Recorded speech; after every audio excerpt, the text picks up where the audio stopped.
On est effectivement dans une situation tout à fait paradoxale quand on fait de l'échographie, parce que tout le monde croit que c'est simple finalement. Vous arrivez enceinte et vous allez proposer à quelqu'un dont c'est la compétence d'examiner le bébé et de vous rassurer sur la qualité, la normalité du bébé.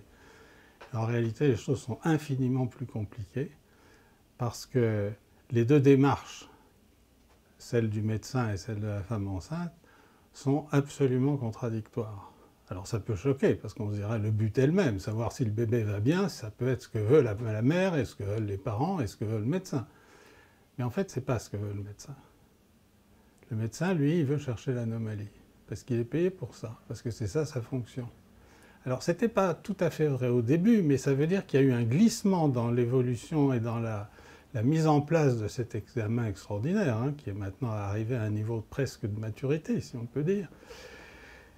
C'est qu'au départ, c'était un examen comme les examens complémentaires en médecine. C'est-à-dire une femme avait un ventre trop gros, on se demandait si c'était pas des jumeaux, on se demandait s'il n'y avait pas d'erreur de date, on se demandait s'il n'y avait pas trop de liquide. Enfin, on se posait des questions en rapport avec une question clinique qui était posée et on faisait l'examen complémentaire. Tout doucement, la performance de cet examen a augmenté, est devenue assez impressionnante, mais tout en étant évidemment très limitée, mais elle est quand même de plus en plus impressionnante, les images sont de plus en plus belles. Et alors, on se dit, mais pourquoi ne pas faire bénéficier tout le monde de cet examen, puisqu'il nous dit un tas de choses dont certaines peuvent être fort utiles pour la conduite de la surveillance de la grossesse. Bon.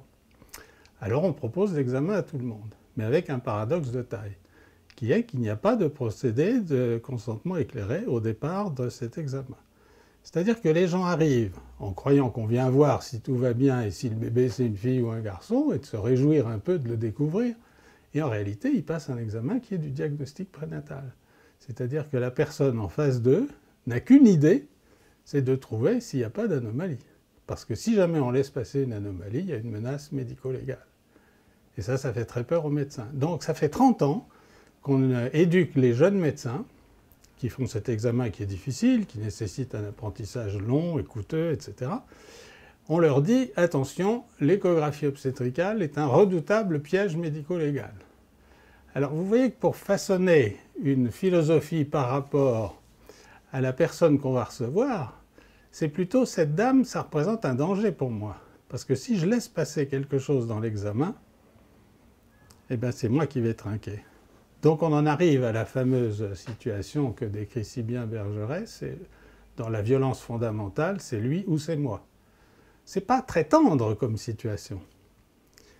Alors tout ça s'ajoute évidemment à des interrogations qui sont de plus en plus aiguës parce qu'on sait voir de plus en plus de choses et forcément des choses plus fines qu'on n'a jamais vues avant. On se pose toujours la question, est-ce que c'est normal que j'arrive à le voir ou est-ce que c'est déjà une pathologie ? Et plus on va amenuiser cette frontière entre le normal et le pathologique, et plus souvent on va se trouver dans cette situation bizarre où on croit qu'on va rassurer la dame en lui disant « bon, pratiquement tout ce que j'ai vu, ça va, mais là j'ai quand même une interrogation sur ce truc-là ».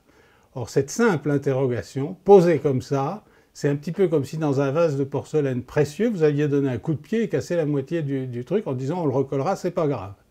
Eh bien, on ne recolle pas un bébé qui a été cassé comme ça par une simple parole, peut-être de bonne foi et peut-être même pas délibérée. C'est-à-dire qu'on a exprimé à voix haute une inquiétude qu'on avait et on a fait partager cette inquiétude à la femme qui est concernée. Mais en oubliant que c'était elle, la mère.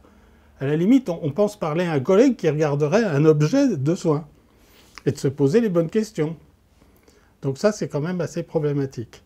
Alors nous avons appelé ça, mais au bout de quelques années, parce qu'il a fallu le comprendre que c'était ça, le malentendu fondamental. C'est-à-dire que les deux attentes sont tellement différentes. C'est-à-dire, je viens voir ce qui m'arrive, qui est finalement du domaine quasiment métaphysique. C'est-à-dire que, confronté à une échographie, on est confronté à des énigmes. Par exemple, qu'est-ce que c'est que le désir d'enfant? Qu'est-ce que c'est que la scène primitive? Pourquoi est-ce que je suis au monde? Pourquoi est-ce que je veux avoir un enfant? Est-ce que j'ai le droit de prendre des positions par rapport à cet enfant, de type supporter n'importe quelle situation qui pourrait arriver, ou au contraire la refuser, de me lancer dans des décisions qui sont tout à fait difficiles à prendre. C'est donc extrêmement compliqué. Et pour le médecin, c'est de se dire, bon, pour moi, mon impératif, c'est de rendre un service correct sur le plan technique, c'est-à-dire d'être un bon technicien, Et si en plus j'arrive à être gentil, à commenter un petit peu pour que la dame, ça se passe pas trop mal pour elle, quoi, eh ben, j'aurais fait mon boulot. Et puis de toute façon, je serais jugé sur mon rapport, c'est-à-dire sur ce que j'aurais écrit et sur ce que j'aurais photographié. Et qui servira de preuve éventuellement pour dire « j'ai rempli mes obligations médico-légales ». Et finalement, là-dedans, vous n'entendez pas tellement parler du ressenti de la femme.